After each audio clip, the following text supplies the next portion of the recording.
लक्ष्मी, आप education policy के लिए हम आम लोगों के बारे में भी बताइए। सुनने में आया है कि ये एजुकेशन पॉलिसी इससे सुंदर नहीं हो सकती, तो इसके बारे में जाने।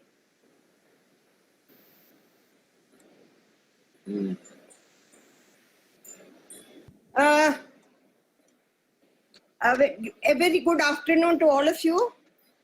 आज मैंने सोचा कि क्योंकि अभी कल ही मैंने ये प्रेजेंट किया था विश्व युवा केंद्र में और Stella Mary's college of development studies Chennai के साथ वेबिनार था, तो उसमें ये प्रेजेंटेशन किया। तो शारदा जी कहने लगी आप इसको भी यहीं कर दो, तो मैंने कहा मैं यहाँ पे बोल दूंगी। आज जो विषय है वो है national education policy 2020। Before I start presenting, I'm going to have a small narrative. Narrative means एक छोटी सी सच्ची कहानी आपको बताने जा रही है। हमारे घर में एक मेहरी आती है काम करने के लिए। एक दिन उसकी बेटी मेरे घर में आई और उसने कहा madam your newspaper has come. तो मैंने उससे पूछा कि तुम कहाँ पे पढ़ती हो भाई, तुम कौन से स्कूल में पढ़ती हो? तो उसने कहा मैं तो कभी स्कूल ही नहीं गई। मैंने कहा स्कूल नहीं गई तो अंग्रेजी कैसे आती है और क्यों नहीं स्कूल गई? तो उसने कहा मेरे माताजी और पिताजी अलाउ नहीं करते स्कूल जाने के लिए, क्योंकि मैं सबसे बड़ी लड़की हूँ, तो कहते हैं घर में पैसा नहीं है तो तुम कमा के लाओ। मेरे भाई बहन सब स्कूल जाते, मैं नहीं जाती। तो मैंने कहा okay now what is the problem? तो अच्छा तुम अंग्रेजी मैं पढ़ा दिया करूंगी, शाम को आना। तो वो ऐसे पढ़ने लग गई। फिर मैंने उसकी माँ से कहा इसको, वो कहती है आंटी मेरे को तो स्कूल जाने का बड़ा दिल है, बड़ा शौक है। मैंने कहा ठीक है I will talk to your parents. मुझे 1.5 साल लगे उनको कन्विंस करने के लिए। फिर उन्होंने 8वीं क्लास में भेजा, फिर 10th तक उसने कर लिया। फिर आप जानते हैं इनकी जो कम्युनिटी में है वो लोग शादी करना चाहते हैं, तो उसकी शादी हो गई, झांसी चली गई। अब मैंने कहा इसका तो करियर खत्म हो गया। अभी तो पढ़ना शुरू किया था और बहुत ही शौकीन थी। फिर वहां जाके उसने ओपन स्कूल से 2 साल कर लिया अपने इन लॉज को कन्विंस करके। इतने में बच्चा भी पैदा हो गया। मैंने कहा अब तो इसका एजुकेशन सब खत्म। बट उसने उसके बाद बच्चे के साथ भी उसने एक नर्सिंग कोर्स 1 साल का सर्टिफिकेट कोर्स कर लिया है। अब वो सारा उसने सीख लिया है, इंटर्नशिप भी कर लिया हॉस्पिटल में, and now she is ready for a job. Look what has happened. This is what we want in education, an ignited mind. ये हमें बहुत जरूरी है। तो हमारा क्या ये नेशनल एजुकेशन पॉलिसी जो बन रहा है, क्या ये इग्नाइटेड माइंड्स तैयार करेगा कि नहीं? क्योंकि it is the training of the mind which is very important. जो एजुकेशनल पॉलिसी 2020 में आई है, it says education is fundamental for achieving full human potential, developing an equitable and just society and promoting national development. इसके मेरे को बहुत अच्छा लगा। 3 fundamental principle है इस पॉलिसी के, 3 pillars. They are knowledge, that is ज्ञान, विजडम, प्रज्ञा, एंड ट्रुथ, सत्य। यदि ये 3 चीजें हमारे बच्चों में आ जाएं, मैं कहती हूँ कि हमारा जो कंट्री है बदल ही जाएगा। अब ये सस्टेनेबल गोल जो है ये यूनाइटेड नेशंस ने बनाया था 2030 के लिए। इसको कहते हैं गोल 4। इसमें 2015 में इंडिया ने भी साइन किया था और उसने कहा we ensure inclusive and equitable quality education and promote life long learning opportunity for all by 2030। जब आपने ये साइन कर दिया तो नेचुरली आपको सबको मेन स्ट्रीम में लाना पड़ेगा। और इंटरेस्टिंगली हमारे इंडिया में there is a demographic dividend. इसका मतलब क्या है कि हमारे यहाँ 15 to 59, 15 से 59 इयर्स के बीच में 62.5 people are there, and by 2036 it will become 65%। अब ये किसी के पास ये एडवांटेज नहीं है, तो यूथ जो है हमारा हाई है। बट यूथ को हो क्या रहा है? अब देखिए हमारे यहाँ बहुत ड्रॉप आउट रेट है स्कूल्स में। 6 to 8 90%, grade 9 to 10 73%, grade 11 to 12 56%। और जो NSSO का सर्वे है 17-18 का, उसने दिखाया कि जो draw out of school children है 6 to 17 ईयर्स में 3.22 करोड़, ये इतना ज्यादा है। Unless we bring them to the mainstream, क्या होगा? तो हमको ये देखना है कि we bring them to the mainstream by giving quality education. Education क्या है? एक्चुअली स्वामी विवेकानंद ने कहा education is the manifestation of perfection already in a human being. तो नॉलेज तो हमारे एग्जिस्ट करती है, पर हमें पता ही नहीं है कि हमारे अंदर ये नॉलेज है। We are in ignorance, therefore we don't understand. तो ये जो हमारी डोरमेंट पड़ी हुई है अंदर, उसको एक्सप्रेस कराना है इस नॉलेज को, तो इसकी डिस्कवरी करानी है। And it is a mine of knowledge, infinite knowledge, it has to be expressed, तब हमें पूरा पोटेंशियल समझ आ जाएगा। तो ये ह्यूमन पोटेंशियल को यदि हम कर दें, दैट मीन्स हमको दिल को जगाना है, और हमको इसको कहते हैं ना इग्नाइटेड माइंड। किसने कहा था? वो इग्नाइटेड माइंड किताब लिखी थी हमारे अब्दुल कलाम जी ने, जो प्रेसिडेंट ऑफ इंडिया थे। तो उन्होंने किताब लिखी, तो I think it's really good, वही हमें चाहिए। तो ये पेडागॉजी क्या है जो हमारी एजुकेशन की? एक्सपीरियंशियल लर्निंग, एक्सपीरियंशियल, अपने हाथ से कुछ कुछ करके सीख के करेंगे। होलिस्टिक लर्निंग, हर तरह से हम लोग एक्स्ट्रा करिकुलर एक्टिविटीज से भी सीखेंगे, लोगों के संदर्भ पे आने से सीखेंगे, इंटीग्रेटेड सबके साथ करेंगे, इंक्वायरी ड्रिवन। अभी क्या होता है, सब रट लो, एग्जाम में फैक्ट्स लिख दो, खत्म। ऐसा नहीं होना चाहिए। Discovery oriented, learner centred and discussion based. भाई लर्नर बनाना हमें अब क्या हो गया, हमारे यहाँ जो ग्रॉस एनरोलमेंट रेशियो है, उसको आप यदि देखें हायर एजुकेशन में, दैट मीन्स आफ्टर स्कूल, आप देखते हैं कि उन्होंने कहा है अब 3.5 करोड़ सीट ऐड करेंगे। अभी जो ग्रॉस एनरोलमेंट रेशियो है वो 26.3% है। By 2035 it should be 50%। अब जो हमारी पहले भी पॉलिसीज आई हैं, फर्स्ट पॉलिसी आई थी 1968 में, जब डॉक्टर DS कोठारी थे। उसके बाद 86 में आई, और राममूर्ति कमीशन था, उन्होंने बनाई, उसमें कुछ मॉडिफिकेशंस हुए अप टू 92। अब ये थर्ड पॉलिसी जो आई है 2020 में, 34 इयर्स बाद आई है। तो purpose of education is rational thought, action to develop good human being. Compassion होना चाहिए, एम्पैथी होना चाहिए, करेज होना चाहिए, रिसिलियंस होना चाहिए, साइंटिफिक टेम्पर होना चाहिए, क्रिएटिव इमेजिनेशन होना चाहिए, sound and ethical moving values होना चाहिए, and we should contribute to the national development. तो क्या सबसे बड़ी चीज है? Character building. अभी बात हो रही थी character building versus career orientation. अभी हमारा सब पूछते हैं क्या पैकेज होगा मैडम यदि ये कोर्स ज्वाइन करेंगे? ये नहीं होना चाहिए। क्या कैरेक्टर रहेगा बच्चे का?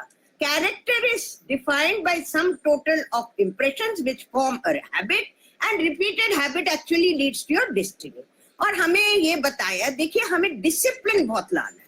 अभी डिसिप्लिन ही नहीं है, बच्चे जो करना है करते हैं, और वैल्यूज तो बिल्कुल ही छूट रही है जैसे।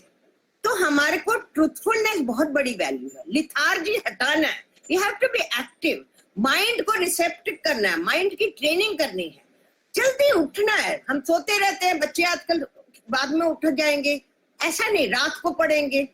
ईट moderately and live a simple life. Creativity बहुत इंपॉर्टेंट है। अब क्रिएटिविटी बच्चों में कब आ रही है? जब उनकी कोई प्रॉब्लम होती है, तब तो बहुत क्रिएटिविटी हो जाती है। जैसे गांव में कोई प्रॉब्लम आई, उन्होंने अपना क्रिएटिवली कुछ ना कुछ कर दिया, जैसे कोई जुगाड़ कर लिया, उसको हम कहते हैं क्रिएटिविटी। क्रिएटिविटी हमें क्रिटिकल थिंकिंग से आती है, प्रॉब्लम सॉल्विंग से होती है। अब हमारा जो एजुकेशन सिस्टम है वो बिल्कुल ही बदल गया है। अभी वो लोग कह रहे हैं bye grade 3 we'll have the foundation literacy and numeracy for all students। इसका मतलब क्या है? लिटरेसी, लिखना पढ़ना आना चाहिए थोड़ा, और हमको घटा जमा ये जो अर्थमेटिक है थोड़ी थोड़ी आनी चाहिए। अब जो स्कूलिंग सिस्टम होगा वो बिल्कुल चेंज हो गया है हमारा। अब पहले क्या था? 10+2, अब होगा 5+3+3+4। अब बच्चे आपके जो जाते हैं किंडरगार्टन या प्ले स्कूल जाते हैं, वो स्कूल के में आ जाएगा। 3 साल के बच्चे अर्ली चाइल्डहुड हेयर एजुकेशन के लिए जाएंगे। तो 3 साल के बच्चे 8 साल तक 5 साल 5 साल का इनका जो होगा अर्ली चाइल्डहुड केयर एजुकेशन। आप देखिए यहाँ पे ये 5 साल है, 3 जो है वो प्री स्कूल है, वो स्कूल में हो सकता है, आंगनबाड़ीज में हो सकता है, या जो प्री स्कूल में भी अटैच टू द स्कूल। फिर 2 साल जो है 1 और 2 क्लास होगा, वो भी इस 5 इयर्स में आ जाते हैं। इसको कहते हैं फाउंडेशन स्टेज। इसमें किताबों की कोई जरूरत नहीं, किताब से कोई पढ़ाई नहीं होगी। इसमें बच्चों को क्या किया जाएगा, they will be thrown stories, game खेलो, ये खेलो। आपने देखा बहुत बच्चे डरते हैं स्कूल जाने को, रोते हैं हम स्कूल नहीं जाएंगे। जब उनको ये पता चलेगा अरे वहां तो खेल ही रहे हैं, मैडम कहानियां सुनाती हैं, हम ड्रामा करते हैं, तो वो बच्चे जो है एक्टिविटी बेस्ड करेंगे तो उनको बहुत मजे आएंगे।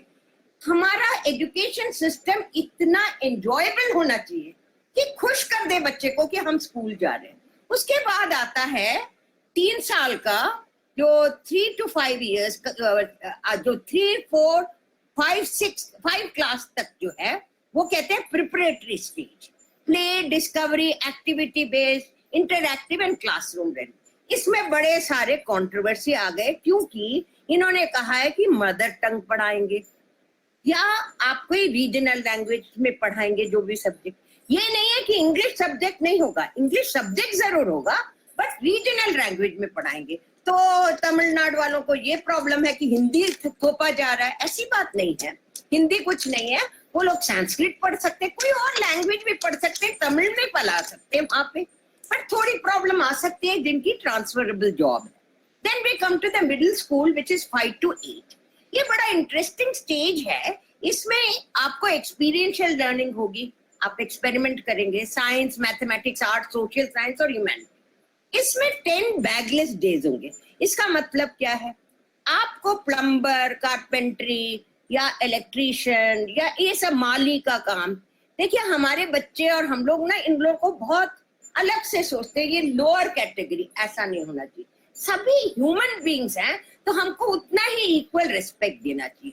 अब कलकत्ता के एक स्कूल में मैंने देखा, उन्होंने वोकेशनल एजुकेशन के लिए क्या कहा, क्योंकि वोकेशनल एजुकेशन आ रहा है, उन्होंने क्या किया कि एक टाइटन फैक्ट्री से आके वो लोग सिखाते थे कि वॉच को कैसे असेंबल करना है। तो उनको कोई ना कोई वोकेशन सीखना पड़ेगा। क्या 10 दिन में हम वो वोकेशनल कोर्स सीख लेंगे? नहीं।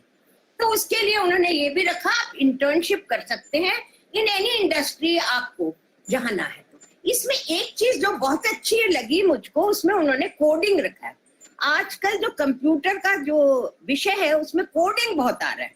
इनफैक्ट मद्रास में 2 यंग गर्ल्स ने कोडिंग के सॉफ्टवेयर बना दिए हैं जो आर्टिफिशियल इंटेलिजेंस से बने हैं। ये भी बच्चों को सिखाया जाएगा मिडिल स्कूल स्टेज में। नेक्स्ट आता है सेकेंडरी स्कूल।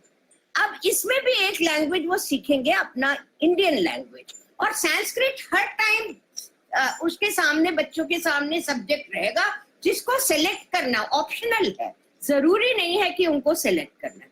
अब सेकेंडरी स्टेज में आ जाते हैं 9, 10, 11, 12। इसमें सेमेस्टर सिस्टम होगा, 6 महीने में एग्जाम होंगे। बट कैसा होगा इसमें क्या होगा कि आपको ये मल्टी डिसिप्लिनरी होगा। ये नहीं होगा कि आपने लेना है ह्यूमैनिटीज, कॉमर्स, मेडिसिन, ऐसा कुछ नहीं होगा। You select what you want. Curricular activity और एक्स्ट्रा करिकुलर एक्टिविटी का सेम वेटेज होगा। ये नहीं कि उसके लिए कोई मार्क्स देंगे। आप क्रिकेट भी खेल सकते हो, उसके लिए भी मार्क्स मिलेंगे। आप जैसे आपने गेम्स लिया, उसके लिए भी मार्क्स मिलेंगे। आप यदि सिंगिंग लेते हो, म्यूजिक लेते हो, उसको भी मार्क्स मिलेंगे। तो इट इज नॉट नेसेसरी कि आपको वही सब्जेक्ट्स पढ़ना है जो आपको मतलब उस स्ट्रीम में है। वो बड़ा वाटर टाइट कंपार्टमेंट था, इसमें एक फ्लेक्सिबिलिटी आ गई है, इसलिए कोई बच्चा भी कुछ भी पढ़ सकता है। अब इसमें आती है बात, अब मैं आपको इसके सेकेंडरी स्टेज के लिए अभी 1 मिनट में आऊंगी। इसमें फॉरेन लैंग्वेज भी पढ़ सकते हैं। अभी तक क्या हो रहा था, स्कूल के लेवल पे हम लोग रटवाते थे, फैक्ट्स फैक्ट्स फैक्ट्स और रटवाओ, ये हटा दिया। Critical thinking and concept base होगा ये। अब देखिए प्राइमरी स्कूल में मैंने कहा ना, anganwadi, pre primary school, stand alone pre school, ये सब होगा।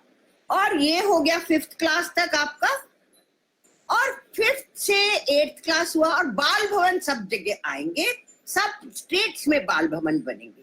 मिडिल क्लास मैंने बता दिया, और ये लोग इंटर्नशिप के लिए भी जाएंगे। वो कह रहे हैं इंटर्नशिप सिर्फ 10 दिन की नहीं, you can have internship even for मतलब हॉलीडेज में भी आप जा सकते हैं। बट इसमें मेरे को एक प्रश्न आता है, क्या इंडस्ट्रीज इन बच्चों को लेंगे, और लेंगे तो उनको कैसा ट्रेनिंग देंगे? इसलिए स्कूल्स को एक मेमोरेंडम ऑफ अंडरस्टैंडिंग साइन करवाना पड़ेगा। वोकेशनल एजुकेशन मैंने बताया, ये चलेगा फ्रॉम क्लास 6 to 12। अब क्लास 6 to 12 ये लोग जो है कोई ना कोई वोकेशन में इनको अच्छी वो हो जाएगी मास्टरी। मैंने कहा साइंस, कॉमर्स, आर्ट स्ट्रीम हट गए। बोर्ड एग्जाम, अब इसमें भी क्रिटिकल थिंकिंग होगी और कॉन्सेप्चुअल क्लैरिटी होगी। ये इसलिए किया गया कि हमें होलिस्टिक डेवलपमेंट होना चाहिए। अब एग्जाम वो 2 बार ही ले सकते हैं, यदि आपको इम्प्रूवमेंट करना चाहते हो आप कर सकते हो। अब जो बोर्ड एग्जाम जो है, एज आई टोल्ड यू, वो कोर कैपेसिटीज और कॉम्पिटेंसीज को चेक करें, मतलब देखेंगे। और कोचिंग इंस्टीट्यूट्स का नहीं होगा, they have to be in school, क्योंकि सेमेस्टर सिस्टम होगा। इनके एग्जाम का मोड का इवैल्यूएशन कैसे हो रहा है, आई कम टू दिव्यांग लेटर। देखिए अब हमारा ये रिपोर्ट कार्ड बन रहा है। अब रिपोर्ट कार्ड पहले कैसा बनता था? 12वीं क्लास के एग्जाम का रिजल्ट से। अब क्या होगा, उसमें सिर्फ मार्क्स नहीं होंगे, मार्क्स तो एक कंपोनेंट है, दूसरा बच्चा अपने आप एसेस करेगा कि मेरे को कितने मार्क्स मिलने चाहिए। फिर उसकी क्लासमेट्स एसेस करेंगे, जिसको कहते हैं पीयर असेसमेंट। फिर टीचर भी थ्रू आउट ईयर एसेस करेगी वो बच्चा कैसा है। तो 4 कंपोनेंट हो गए, marks, self assessment, peer assessment and teacher assessment. तो ये बहुत अच्छा चीज है। फिर एक नेशनल एजुकेशन टेक्नोलॉजी फोरम बनेगा, और उसमें असेसमेंट होगा, लर्निंग होगा, प्लानिंग होगा, एडमिनिस्ट्रेशन होगा। अब नेशनल असेसमेंट सेंटर होगा जो परफॉर्मेंस असेसमेंट ये सब करेगा। अब आती है जो बच्चे डिफरेंटली एबल्ड हैं, जिनको कहते हैं दिव्यांग स्टूडेंट्स, इनके लिए वो स्पेशल देंगे और उनको हेल्प करेंगे कैसे उनको पढ़ाना, उसके लिए स्पेशली डिजाइन होगा। मेरे कहने का मतलब है यहाँ पे कि उनको सारे यदि बच्चे उनके साथ नॉर्मल बच्चों के साथ पढ़ सके तो वो बेटर होगा। यहाँ पे मैं एक एग्जाम्पल लेना चाहती हूँ। मेरे कॉलेज में एक स्टूडेंट आई थी, वो डिसलेक्सिक चाइल्ड थी, और उसने इंस्ट्रूमेंटेशन में ज्वाइन किया, और वो मुझे पता नहीं था कि वो डिसलेक्सिक चाइल्ड, तारे जमीन के वाले जैसे है ना, वैसी बच्ची थी। और वो स्कूल में तो बहुत ही बुरी तरह पढ़ती थी, मार्क्स आ जाते थे कुछ बस, मगर कुछ ना बोलना ना कुछ, ऐसी बच्ची थी। और हुआ ये कि कॉलेज में आते ही जैसे हमने उसको पढ़ाना शुरू किया नॉर्मल स्टूडेंट्स के साथ, वो भी सेमिनार देती थी, वो भी रिव्यू करती थी, वो भी बातचीत करने लगी, वो भी एक्स्ट्रा करिकुलर। आज उसने अपना ही इंडस्ट्री खोल लिया है, उसने 60 जनों को अपने नीचे एम्प्लॉय भी कर लिया। तो आप पूछेंगे उसने कैसे किया? उसको सेल्फ लर्नर बनाना पड़ेगा। उसने अपने आप को मेडिटेशन से चेंज कर लिया है। अब जब बच्चा 12th क्लास कर लेगा तो 12th क्लास तक तो आपका हो गया, कोई स्ट्रीम नहीं है।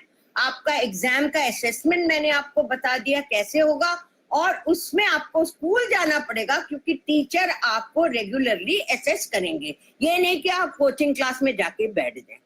कॉलेज के लिए कॉमन एंट्रेंस एग्जाम होगा जो एप्टीट्यूड टेस्ट करेगा। जैसे आपका नेशनल टेस्टिंग एजेंसी है जो नीट और यूजीसी नेट और जेई के एग्जाम्स कराती है। अंडर ग्रेजुएट जो एग्जाम भी जो होगा वो भी बिल्कुल फर्क हो गया है।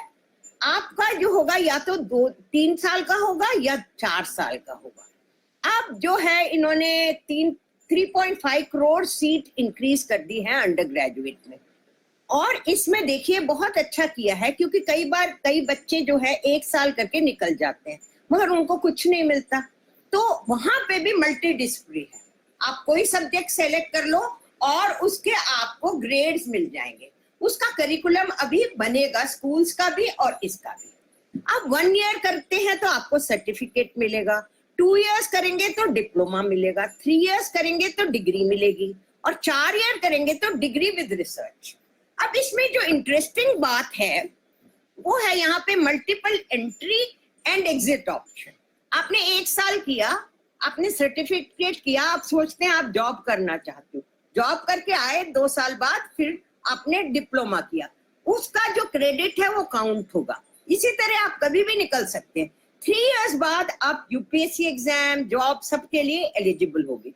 आपके जो डिग्री दी जाएगी उसमें सिर्फ ग्रेजुएशन लिखा जाएगा, साइंस आर्ट्स कुछ नहीं लिखा जाएगा।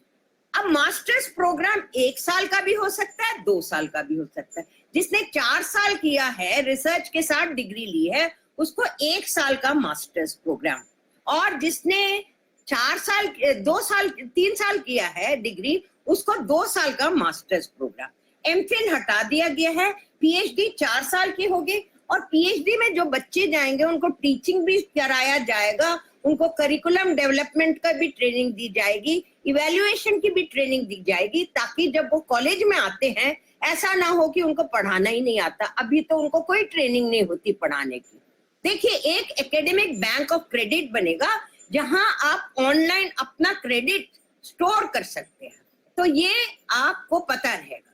फिर एक नेशनल रिसर्च फाउंडेशन है, क्योंकि चाहते हैं कि एट अंडर ग्रेजुएट लेवल बच्चों को रिसर्च करने की आदत पड़े, क्रिटिकल थिंकिंग कर रहे हैं, कुछ ना कुछ प्रोजेक्ट कर सकते हैं और उसमें वो अपने पेपर्स भी पब्लिश कर सकते हैं। धीरे धीरे 15 साल में कॉलेजेस जो हो जाएंगे वो ऑटोनॉमस हो जाएंगे, किसी यूनिवर्सिटी के साथ एसोसिएट नहीं होंगे, उनको अपनी वही डिग्री, ग्रेजुएशन डिग्री देने के लिए उनको सक्षम बना दिया जाएगा।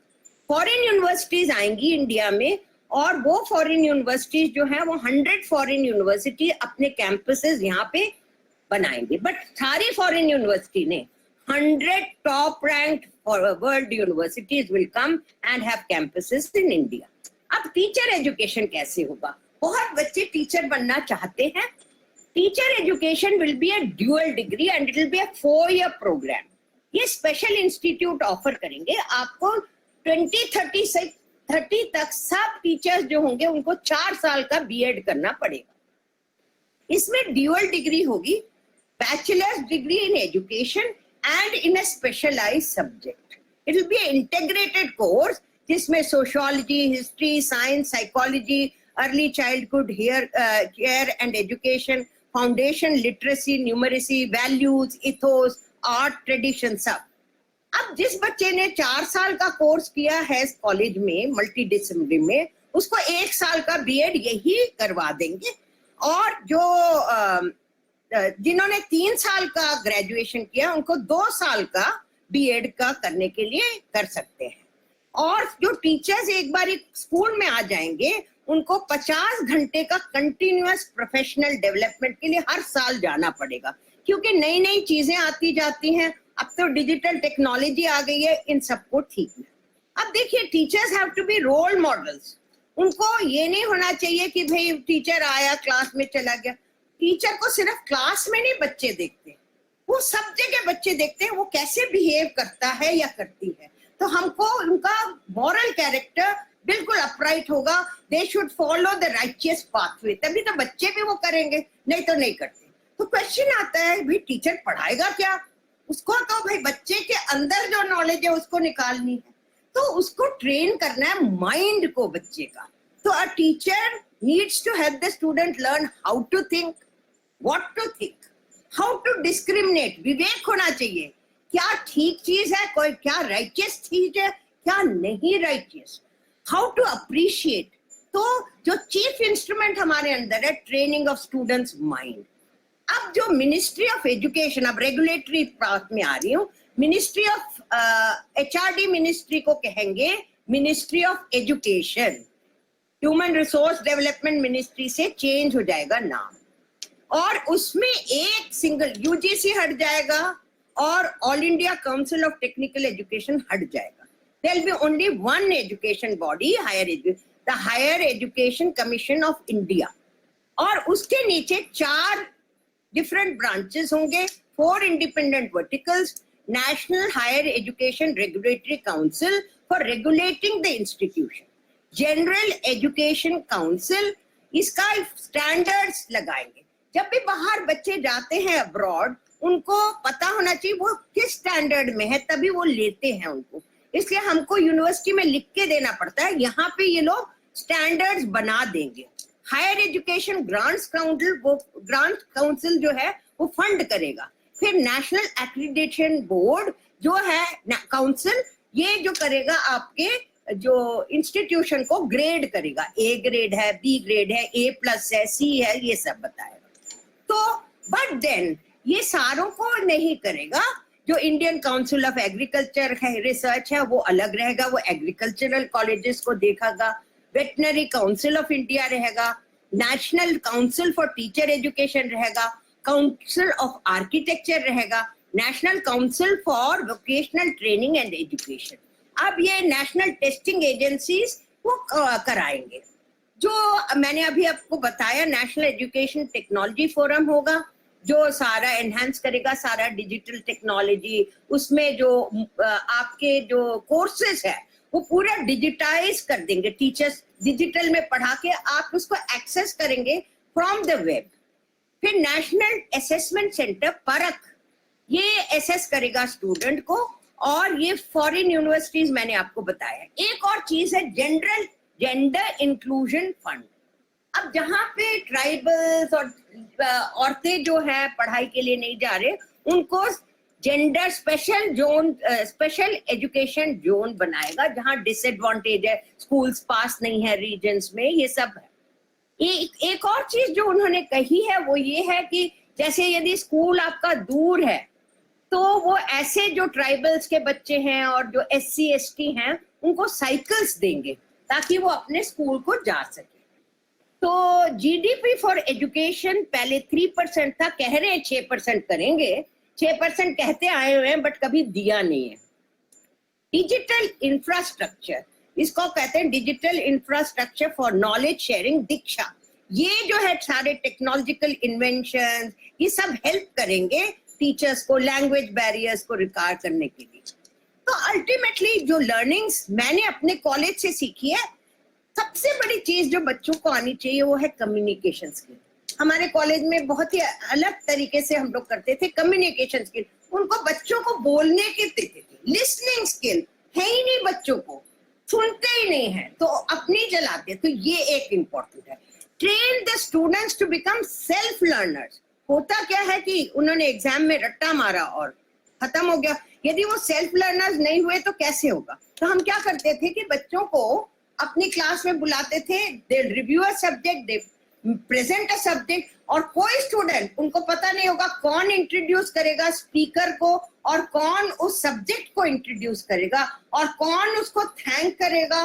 वो हमारी टीचर की मर्जी होती थी, कौन थैंक करेगा और कंक्लूजन करेगा। इससे क्या हुआ, जब वो इंडस्ट्री में गए, उनको अपना प्रेजेंटेशन करना इतना अच्छा आ गया कि कोई प्रॉब्लम ही नहीं हुई और रिव्यू भी कर सकते थे। ये भी नहीं, we have to prepare them for the struggles of life. यदि हमने जिंदगी जीनी नहीं सीखी कि हमारे पास इतने चैलेंजेस आ गए कि मैंने कह दिया कि नहीं मैं तो आगे नहीं चल सकती, ऐसा नहीं होना चाहिए। वोकेशनल ट्रेनिंग कॉलेजेस में भी होगी, हैंड्स ऑन बहुत इंपॉर्टेंट होगा। तो इसलिए ये बहुत इंपॉर्टेंट होगा कि लिंकेज विद इंडस्ट्री करें। हम लोग ये करते थे, यूनिवर्सिटी इंडस्ट्री इंटरेक्शन करते थे और हमने लिंकेज कर लिया था। पहले तो आर्ट इंडस्ट्री ट्रेनिंग दे रही थी और वो बच्चों को जब 8 वीक्स के लिए जाते थे ट्रेनिंग के लिए, अंदर ही नहीं भेजती थी। तो मैंने उनसे कहा नहीं नहीं वो हाथ से काम करेंगे। फिर उन्होंने अलाउ किया। तो जब वो जैसे कई फूड इंडस्ट्रीज में गए, उन्होंने मसाला ब्रेड और पता नहीं सारे नई नई चीजें उन्होंने निकाल दी। दे वर सो हैप्पी। तो वो लोग बच्चों को लेने के लिए तैयार हो गए। तो लिंकेज कैसे करेंगे? यूनिवर्सिटी इंडस्ट्री इंटरेक्शन, उनको बुलाइए, उनको गवर्निंग बॉडी में रखिए। और क्रिएटिविटी तो बहुत ही इंपॉर्टेंट है। हम क्या करते थे, बच्चों से कहते थे ये वेस्ट प्रोडक्ट है, इससे कुछ बनाओ, और बच्चे वेस्ट प्रोडक्ट से पता नहीं क्या क्या बना के ले आते थे। एक बार ही तो उन्होंने क्या किया, जो बैटरी थ्रो कर देते हैं उसमें से काट के उन्होंने जो पानी में डाल के पानी गर्म करने का बना दिया। एक सीडी जो फेंकते हैं, सीडी को रखे, उसके नीचे मोटर रखे, एक छोटी सी गुड़िया रखे, उसको एक चला दिया, एक अच्छा टॉय बन गया। तो ये है, तो हमारा अल्टीमेट एम क्या है, और मेरे ख्याल से ये पॉलिसी इसको एड्रेस कर रहा है, बट इसको इम्प्लीमेंट करना बड़ा ही डिफिकल्ट होगा, क्योंकि क्या हमें इतने टीचर्स मिल जाएंगे, क्या इतने ट्रेन टीचर्स होंगे, ये सब इनको इम्प्लीमेंटेशन के लिए तैयार करना पड़ेगा। एनसीईआरटी कर रही है, यूनिवर्सिटीज को कहा जा रहा है, स्कूल्स कर रहे हैं, और ये लोग सब इस तरह हम सोसाइटी के साथ भी लिंकेज करेंगे। जैसे नेशनल सोशल सर्विस स्कीम है एनएसएस इन कॉलेजेस, वैसे स्कूल्स में भी बच्चे इंटरेक्ट करते हैं, जैसे गांव को अडॉप्ट कर लेते हैं। तो हमें क्या करना है, we have to bring about development of enlightened citizens who should take responsibility on their shoulder, build a healthy dynamic frame of mind to meet challenges of life, prevent any future evil in people and society. That's what we want. Thank you very much.